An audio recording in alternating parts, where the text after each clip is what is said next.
I'm Steve, I'm Tom. and this is Demagogue News with Things You Need to Know About, Episode 15. We're going to give you some quarantine dating tips. We're going to speculate as to when the riots are actually going to start, take you on a trip around the world. But first, Michele Caruso-Cabrera. who is she? Well, it turns out she is in the hottest congressional race in the country right now. Oh, presidential debate? What? Election? What? I don't know what that is. All I know is this district in New York is going to get hot. Yeah, District 14, which is currently held by a certain Alexandria Ocasio-Cortez. And Michele Caruso-Cabrera is primarying her. So, for those of you who have watched non-demagogue news, you might remember her from CNBC as a veteran anchor. Yeah, she's been in New York for about 30 years, done everything with news, been around the world as a chief international correspondent. If you're from New York or has watched anything, you've seen her face before. She's a veteran of all news, and she is going to try and take the beloved spot of the squad. The chief squad. Is AOC chief squad? She's the queen bee of the squad. Queen bee of the squad. So you take off the head, the rest of the snake, it's not going to be working. Yeah, Hydra. Yeah. So, yeah, she's got, right now she has $1 million to run against AOC, but there's one problem with that. AOC has $3 million in the treasury. There was a lot of talking about the money aspect, and that's apparently that she's raised in the past 3 months because she has to declare her financial holdings because she just applied to run last week. So she has to get all this paperwork in to show her financial statements. So it could be more than that. I think I read that she has about $800,000 in cash. Yeah, she's got $800K on So it's liquid. Yeah. So it's good. You can spend it real fast. And but also AOC won with like 30 grand. She kind of stole her spot in a small district with just barely enough votes to pass the incumbent when she ran 4 years ago. Yeah, but I mean, she did it. She got the most bang for her buck. It's still a W at the end of the day. Absolutely. But this time around, it's going to get, I believe this is going to get really dirty. And maybe AOC will stop being on the limelight because she'll have to worry about her own problems of someone trying to take her spot. Yeah, I mean, and luckily for her, Bernie Sanders dropped out of the presidential race. So that frees up some of her schedule, even though she wasn't going out and campaigning for him, in light of the virus. Oh, no, yeah, no, absolutely not. But she was out there backing him. So that being said, she's going to... Maybe she could worry about the great state of fucking New York instead. Yeah, like maybe her district, which I don't think I've heard her talk about, besides the fact that she screwed them out of 24,000 jobs from an Amazon campus. Other than her winning, like, oh, this young upstart bartender wins, hooray for, voting in democracy, and then Amazon. I don't remember her ever talking about the probably 200,000 people that are in her district that she needs to actually give a fuck about. It's probably more than that because it's got portions of like Queens and the Bronx in there. That's a lot of people. Okay, so she got a couple million people that she is, in debt to work for. We're not really. I've never heard anything about her doing nothing special other than the squad or Trump bad. Or the Green New Deal. Green New Deal.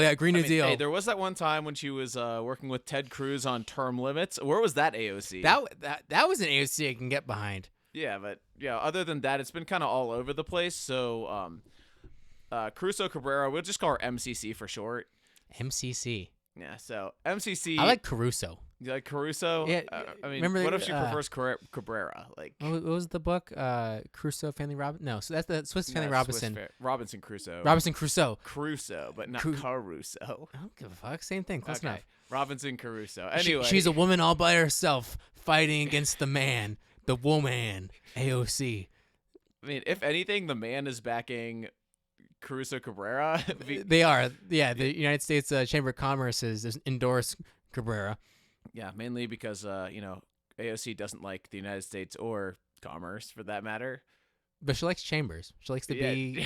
She likes to be there, front and center. So she's got 1 out of 3. And apparently, this Michele Caruso-Cabrera is the most Republican Democrat ever. She wrote a book in 2010 called "I Know I Was Right." Right? Yeah.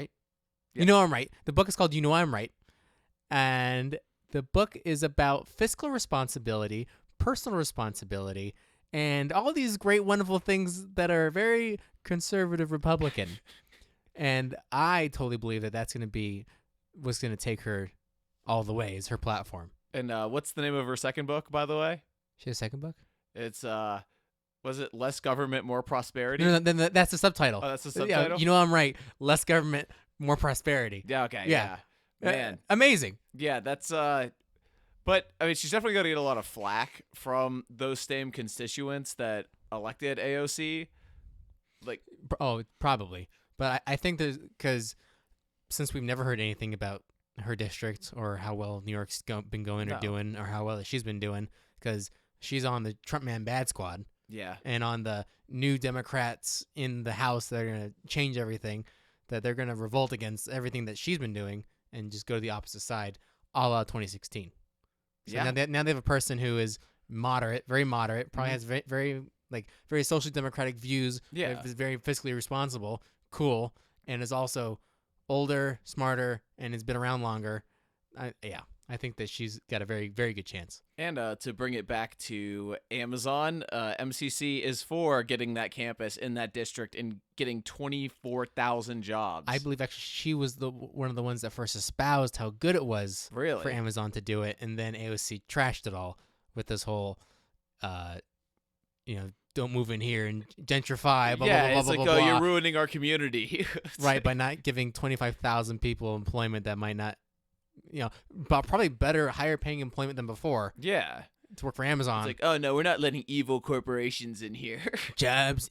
Who needs jobs in the post-corona world? Not us. Not us. That's for damn sure. So definitely stay posted on that congressional race. It is going to get hot. Yeah, June, that's going to be an interesting one. So I guess speaking of that 14, actually for something a little bit lighter, you want to do our quick trip around the world?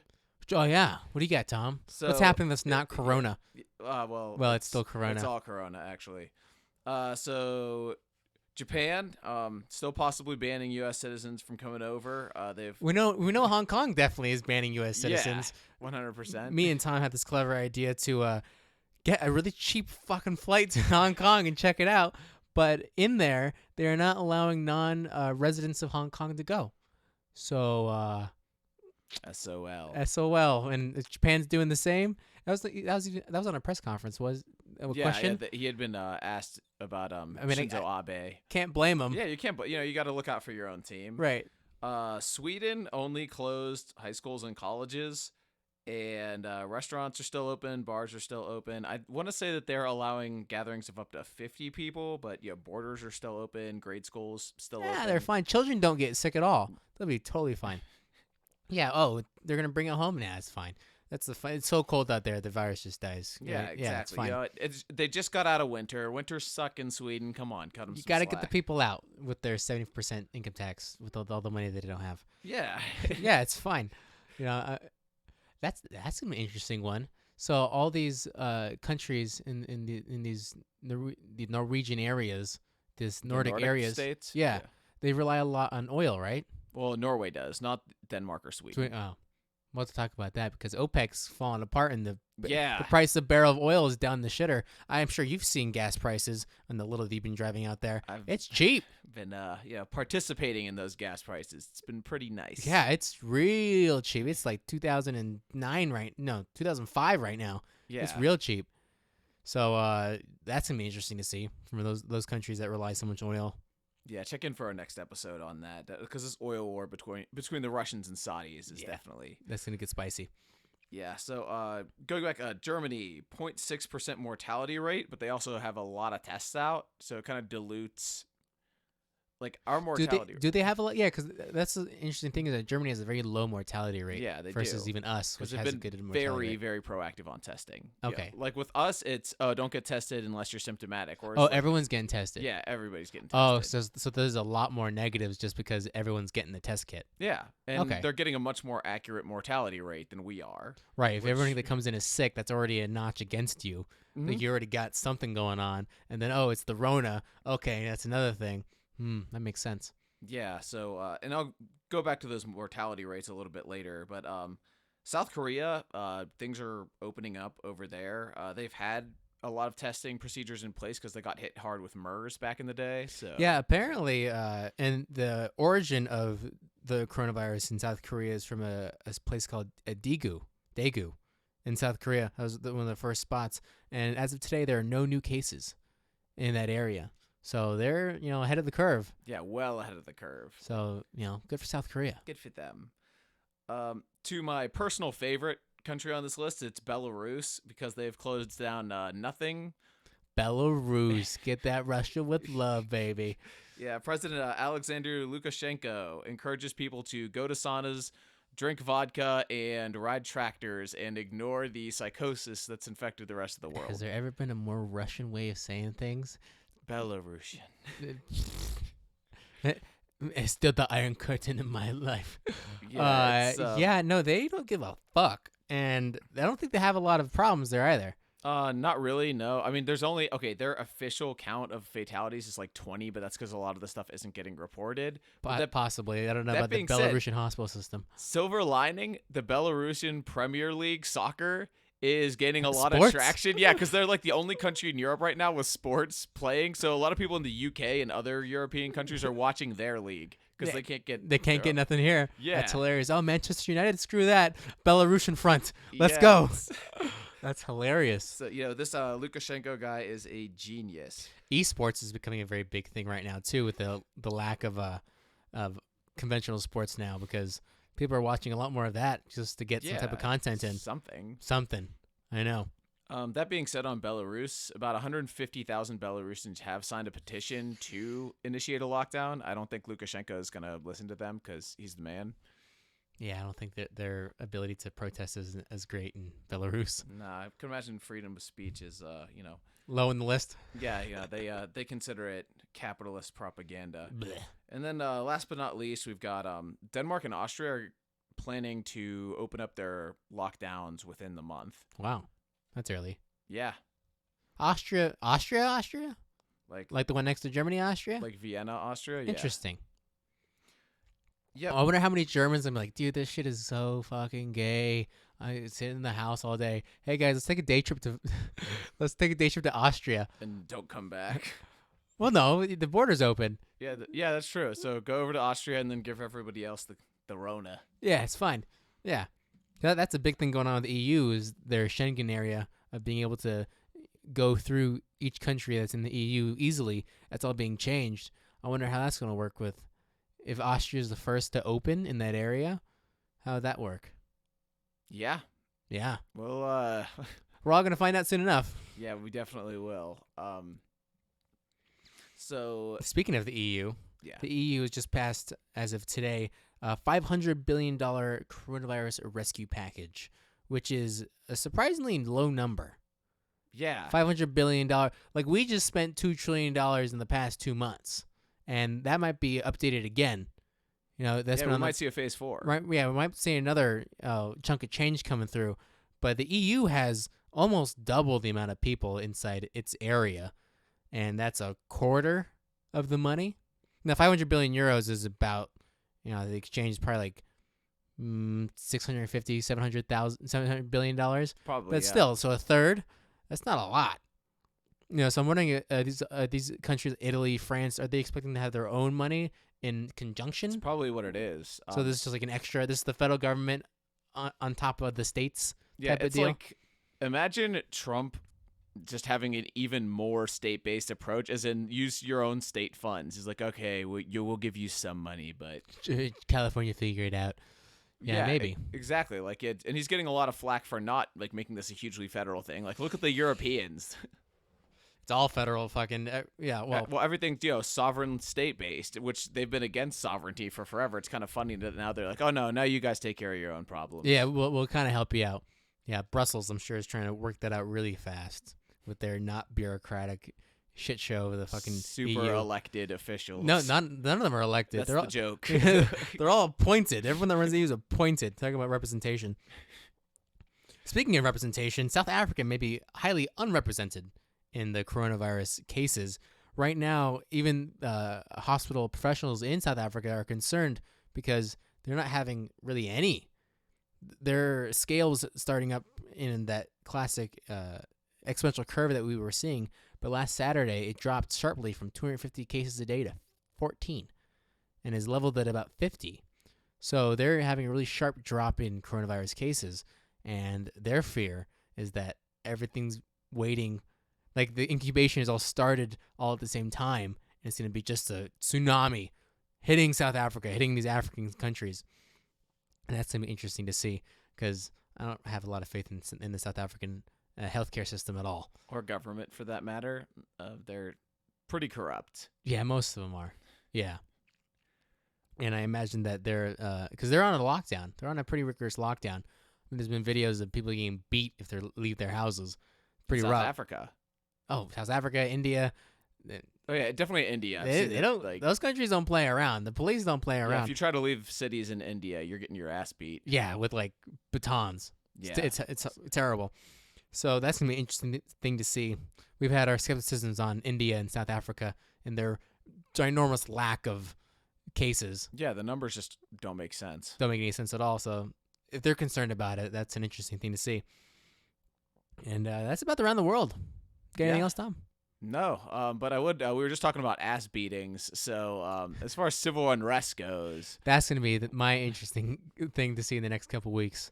A lot of these countries have had a lot of economic downturns. They're crazy. I mean, say it fancy, but no one's working. No one's making any money. No one's doing anything. And even though people are getting money, Canada's got a stimulus plan for people to have checks. U.S. has the Trump bucks. I'm sure other countries are trying to figure out how to get direct cash payments to people. But if things fall apart, where's the riots going to start first? A la L.A. in 1992.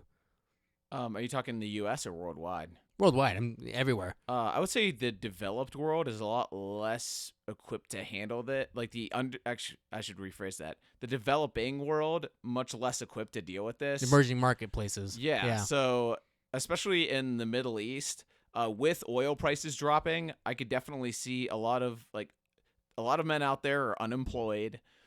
No one's working. Yeah, half the people aren't probably working in the oil fields. Yeah, like nothing's going on. And what happens, like, idle hands are the devil's plaything. Like, they're going to go out and they're going to riot. And, that definitely doesn't help the migrant crisis with Europe. Erdogan's definitely been threatening to let... Turkey's ready to just open the gates wide for all these people. And that's another thing. Talking about people being tested and having urine in this, not second world country, you could say, not super first world, not third world terrible. Which country are you? These type of emerging, developing nations. Depends on the country. I'd say most of them third world. Right, but they have a passable healthcare system, and you might have a primary doctor or a person that you go to. These tens of thousands of refugees, do they get the Rona? I don't know. Exactly. Has anybody tested them? I can see that being a massive fear of letting people that have no documentation, especially in this trying time of documentation. The conspiracy of these RFID tags and things like. Well, let's just focus it down. Where have you been? Yeah. Who are you? Where have you been? And who you've been in contact with? Oh, is 10,000 people that have been in this group for the past 2 months. That's weird. That's going to be interesting. Yeah, and I have a very strange feeling that those 5-minute tests are not going to be available when they're trying to get into a country. Yeah, when there's a line 1,000 people long, that might be a little rough. Yeah, and what are you going to do? Like, let's say you were unemployed, you're just trying to, feed yourself. Get by your family. Yeah, you're up to a border, and then they tell you, get out. Like, what are you going to do? The result isn't going to be pretty. Yeah, so I think that in those border states, that might be an interesting one. I think Italy, depending on how they go, because I've been reading some things that there have been some strikes in France, in Italy when it comes to the truck drivers, or really when it becomes these suppliers, the supply chain, those get a little rocky, because we've all seen our grocery stores come empty, but then they get full again. Yeah, and people buy them, and then it's empty, then it's full. We got people bringing stuff in, but what happens when no stuff comes in? When it looks like Venezuela in your grocery store, and all there is ketchup. What's going to happen then? Yeah, that's probably what happened in Venezuela. Which, speaking of them, aside from Maduro getting indicted on drug charges, have you heard anything about them since? You think that a place that was already a burning dumpster fire would also have a lot of, press about it. I believe I read something about soldiers firing on people, on civilians. So that's probably not very good. But that's nothing new. That's par for the course in Venezuela right now. It's really not been doing great for a while. And think about like the oil prices too. That's definitely hitting them hard. Yeah, the Venezuelan government owns all the oil fields in Venezuela, and now the price has dropped 30%. So how are they going to fund the government that was already not funding itself? So Venezuela will be an interesting spot to look at for sure. To see if things get worse. All the RuneScape gold miners out there trying to make a dollar for the family. Power to them. Power to them, man. Yeah. And because especially like Germany would have a really, really rough time with that, because in the German Constitution after World War II, German troops can't be used on German soil. So if something happened in Germany, it would be the German police force that would have to maintain things. Because I don't know if they have our National Guard, which is the military. Yeah. Do they have something similar that's not a military-based organization? I mean, would they use U.S. troops stationed in Germany? I don't Right. know.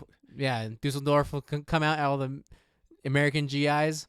I don't know. It's an interesting one. I think that'd be and a not good one. It's never good to have foreign nationals policing your citizens. That usually never works out in the end, ever actually. No. Yeah, resentment much? Yeah. Yeah, but definitely keep your eyes on places like Detroit, L.A. Yeah, Chicago. These places that are already a little interesting to begin with. Yeah, California might be okay because they do make a lot of food themselves. That's true. But how much food does Illinois makes a lot of food, right? I mean, there are a lot of farms in Illinois. I do want to bring it back to California though, because these prices, like the money that everybody's getting for the Trump checks and whatnot, that's going to go the least far in California. Oh, it's when it comes to cost of living. Yeah. New York, okay, you bought me a week, a week and a half. Mhm. California, at $1,200 ain't much. Yeah. That ain't That much at all. $1,200 is probably like a third of your rent.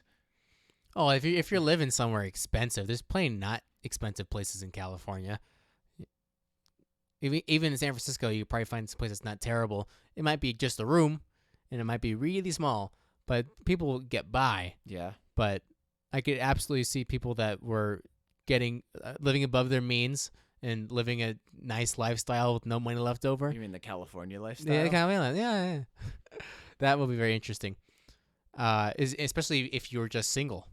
If you're single and trying to make it, you're only getting $1,200. If you have a family, you're getting some extra cash. That might help you a lot more.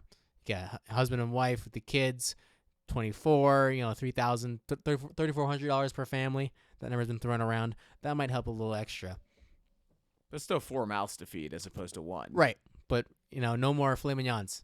We're on rice and ramen right now. That's supposed to be the idea. If you're unemployed and you're not trying to make it, you're not eating nice food. And nobody's eating out. That's the one thing. No one's going to a restaurant right now. I mean, I just had Burger King today. So, I Where'd don't know you if that get counts. Burger King?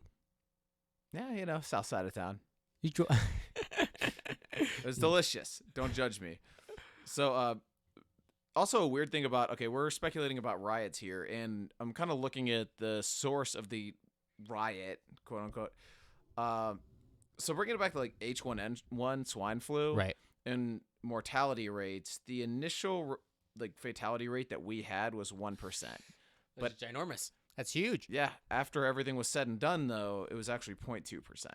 So not a lot. So yeah, an 80% drop in what we perceive to be fatality rates, and on top of that, a lot of these a lot of the symptoms for coronavirus you could insert into so many other diseases, or just straight up allergies. Yeah.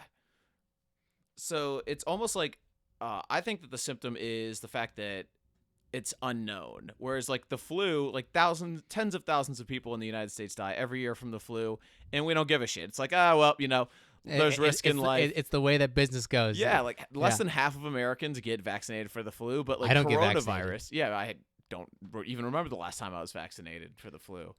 But that being said, with coronavirus, it's everybody's kind of freaking out.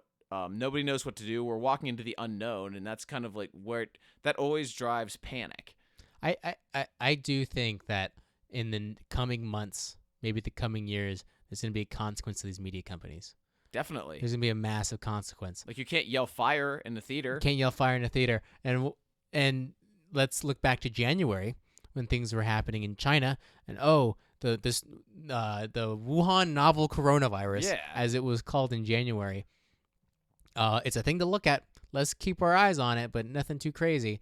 And then within 45 days, it's the end of the world, and a lot of our local governments shut down our areas, especially here in Las Vegas. Obviously, our casinos are connected to the world economy. If no one can spend money in Vegas, then we're having a problem. But everyone's shut down, and then at this point now, it's all about how terrible our leadership is and how bad this is going to be. With these experts, we're going to plot that 2 million people are going to die. We need to stay in your house. Like, there's so much extra than what is now coming into light as of, this is what's going to happen. We got to do these drastic measures, these social distancing measures that are very drastic, and it's going to affect our economy. But it's going to be bad, but it's not the end of the world. As much as we joke, it's not the end of the world. No, as Steven has repeatedly said, it's the meh-apocalypse. It's the meh-apocalypse. And for a lot of people, it's not meh. It's losing parents and siblings and teachers and friends and parents and children. But in the scheme of things, it's not the end of the world. Yeah, and it would have been cool if we had programs in place that we could have mobilized easily that, blocked off the most susceptible parts of our population from people who could be carriers. If, airlines could test before flights. A lot of things that, as much as we criticize China, the ability for a dictatorship country to mobilize is really fast. Yeah. Because if one dude says do it and everyone falls in line, they can get stuff done really fast. And that is the Achilles heel of democracy. Right. It takes time. It's slow. So this authoritarian government can push things out quickly. We worry about the Defense Production Act? We'll threaten every single business owner with death if you don't do what we tell you to do. Great, we have all the masks we need. Great, we have all the equipment we need. So they can mobilize real fast. And I think that is the one additional death knell of this situation, is that we were all in chaos. It was all a little freaky-deaky there because nobody knew what was going on, because we couldn't push things through fast enough. We couldn't learn fast enough. We couldn't make a decision. Indecision is the death of decisions. And so that took 3 weeks. It took about a month to get things squared away. Now, at this point, we got ventilators and masks. We got tens of millions of gloves, tens of millions of this, tens of millions of that. So we're prepared. But these month or so, that was terrible. Yeah. Watching the news was the opposite of a bore. It was the end of the world. What are people going to do? I don't know. What happened to the confidence of Walter Cronkite and having confidence and saying, we're going to be all right. Don't freak out. Let's get, arms and arms linked together. Nobody wants to be a good pilot, I guess. No one wants to be a good pilot. Everyone wants to be a passenger. Yeah, so it's kind of funny to me, too, because I took a class on situations like that, on diseases and whatnot, and sometimes doing nothing is actually better than a bad solution. So just let it happen. Kind of, like, we're going to see, and I definitely don't think we should have just let it happen.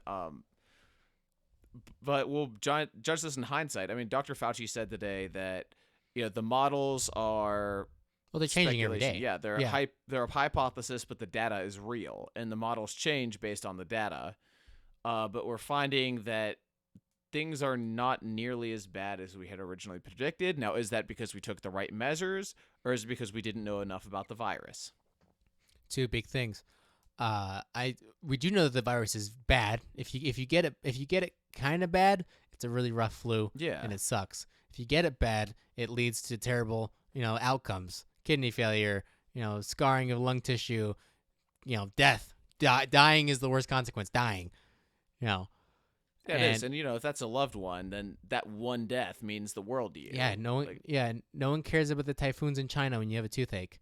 So we're definitely going to see how this plays out, because even though this is a very terrible time and there is a lot of suffering going on, was there undue suffering created? Yeah. And I think that's going to be a very big thing. And as much as we can talk about riots, I don't think they're going to happen. But they could have. Yeah. I think in the last month and a half, with the lack of knowledge that we had, that some really stupid shit could have gone down, and that would have been probably the consequence of all media. This conventional media allowing things to get to a fever pitch. because it's never the people's fault. It's the orator.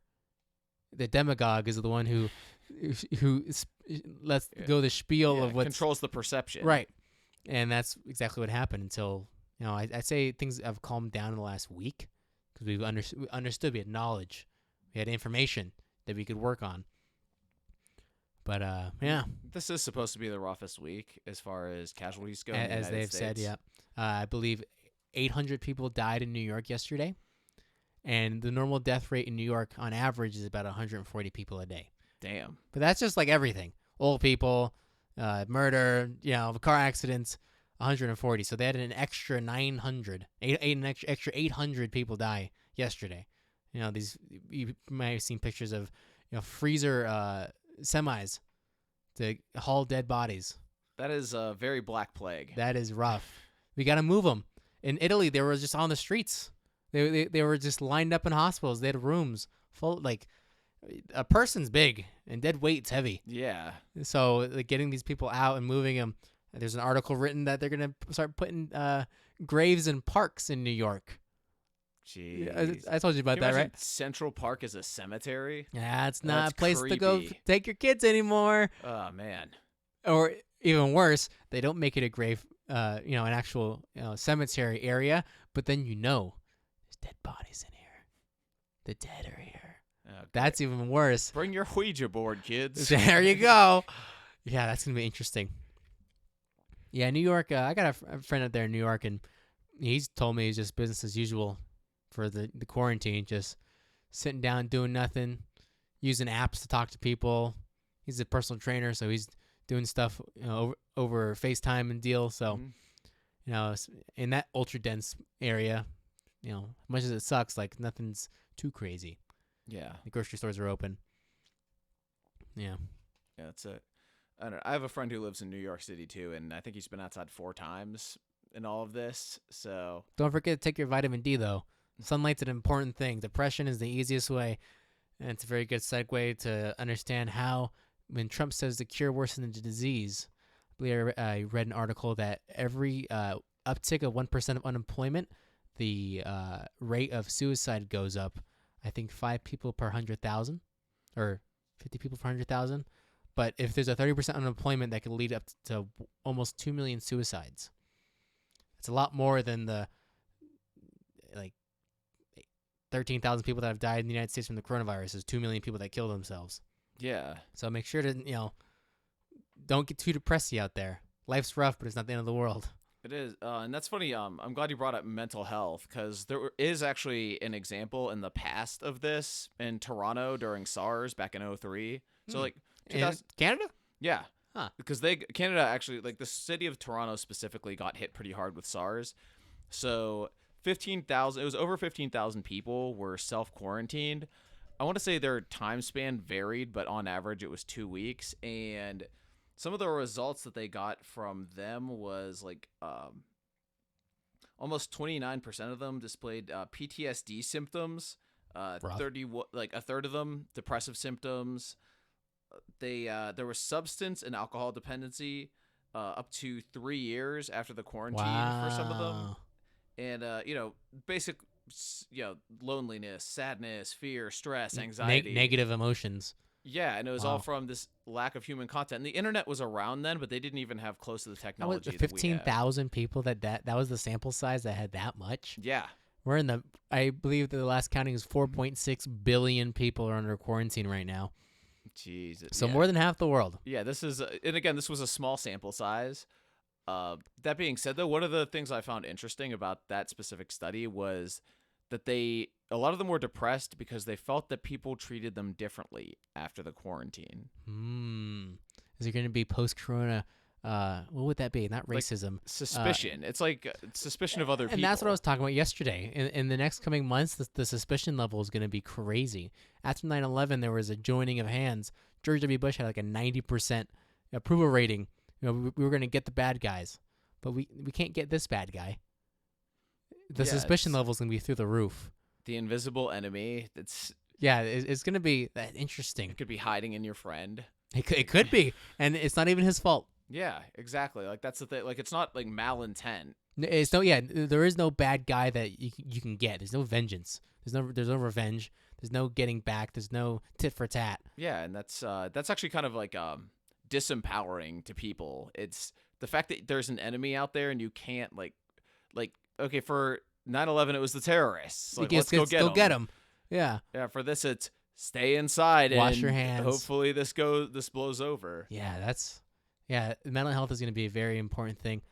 It will be. Definitely, like, this quarantine has kind of stripped us of things like, autonomy, competency, like your connectedness with others.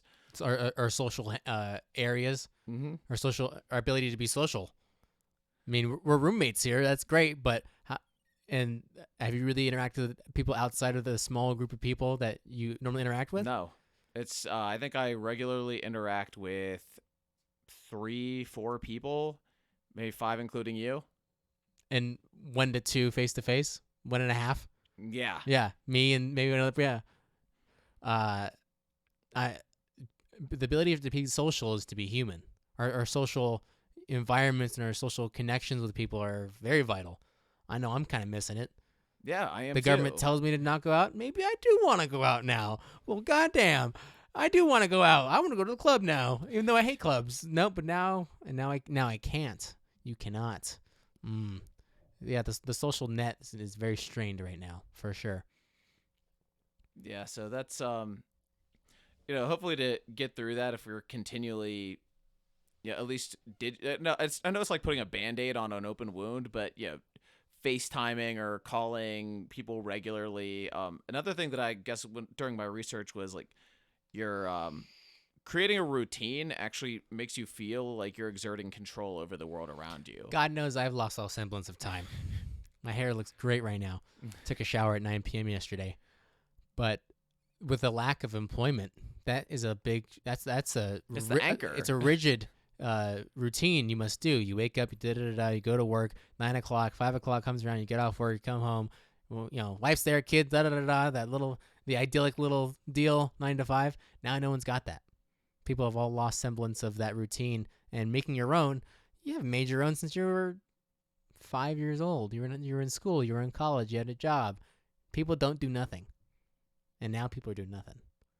So mental health is gonna. I wouldn't be surprised if there's gonna be especially in the more liberal states. That's gonna be a big front that they're gonna use is for mental health money, getting therapists, getting programs out specifically for mental health. I wouldn't be surprised if that was in phase 4.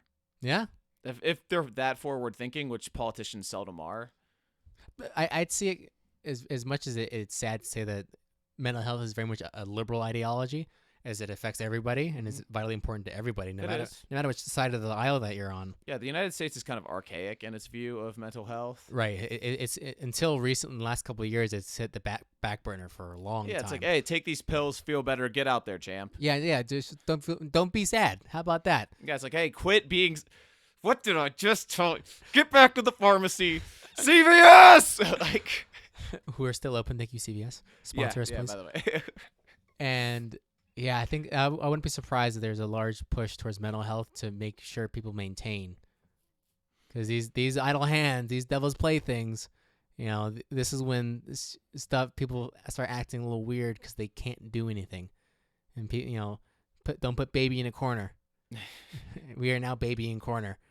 So mental health is definitely going to be, I think, a big push. Yeah. And especially, I think New York, California, those are the places that are probably going to, if it's not federally, those states are going to railroad it first. Yeah, I could see that. And another aspect that's definitely missing and a big casualty of the coronavirus is your dating life. Yeah, talking about being social, how are you going to get some right now? Yeah, well, I mean, probably not if I'm going to be honest here. Yeah. I mean, so if you are quarantined with somebody, like a significant other, like a girlfriend, boyfriend, spouse, we're gonna get the corn babies. Yeah. Oh, you're definitely gonna see a Corona boomers. Yeah, they're gonna be born in December, January, February. Yeah. What's the name was? Yeah. September to January of next. Yeah. There's gonna be a lot of births coming out. So for those people, honestly, these are all corny as shit. But one of them is, pretending you're at a nice restaurant. So, learning to cook, maybe learning a couple of drinks you can make. You and your booth then can dress up, play restaurant, maybe light some candles. So, yeah, they only get better from here. That's terrible. Virtually going to places. So the two of you sit down and you watch a YouTube video of, like, let's say the Louvre in, like, Paris. With like a glass of wine on the couch? Yes. That's no. Hey, you can't have. Maybe this is the big jump to VR. You can't go anywhere. Put your heads. Oh my gosh, it's Ready Player One all over again. We're stuck in our homes. Invest in VR. Oh damn it! They're all sold out. We tried. Remember? We tried. Yeah, we did. Try to get in a PlayStation. It was impossible in this place. That's garbage. Another one, game night. That's who isn't doing that right now. And then learning to dance, like taking a dance class with your significant other. You want a salsa, Tom?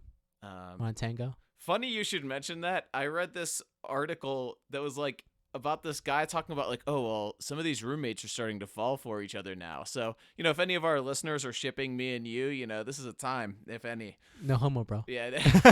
Super homo. Anyway, and I'm not actually dating during this. So my source is 5 saucy single ladies in New York City. But what they do for dates is obviously dating apps like Hinge, Tinder, Bumble. Which have all strongly suggested to not meet the people. Yeah. So it's basically just texting them. So yeah, you're going to message, and you can do things like FaceTime, like getting a drink on like FaceTime, house party or whatnot. So you can have a pantsless date. Which is great. Which guy likes putting pants on? I don't. Yeah, I hate putting pants on. I just do it just for you, Stevie. Oh, thanks. So yeah, like that's another thing was like having IOUs. So a lot of the people that they're matching with, it's like we'll set up oh, my schedule is going to be so busy, girl, when I get out of this quarantine. What does that even mean? Like, because you're basically saying, oh, yeah, we'll meet up after the quarantine. Here's what we're going to do. And then eventually when things start to open up, you have a date set for August. August, maybe. Yeah, July. That's dumb. So speaking of the dating apps, Tinder's passport feature is free until April 30th. So if you're trying to bag a foreign hottie, that can't leave his or her own country. I don't get the that's dumb. I honestly don't get the logic behind that one. It's like, I guess when they allow international flights, we can be together. Maybe, but also you got the Rona though. Like, yeah, they could. So that one's kind of weird. Facebook dating actually fell flat as shit when it was first introduced, but they've got a video feature, so hopefully that's a shot in the arm that they need. There you go, Facebook. Get back out there. Mark Zuckerberg trying to get in your dating life. Trying to get them DMs going. It's like, Mark Zuckerberg has DM'd you.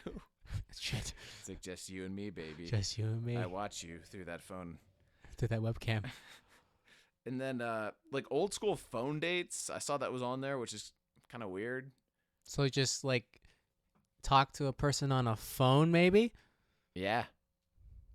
I mean, there were I don't know if I'm dating myself here. Well, I am dating myself actually, but not even old, Tom. Okay, yeah. No, I mean, it was a double entendre. I'm in a relationship with me. I'm self-involved. Okay, I'm like Emma Watson. Regardless.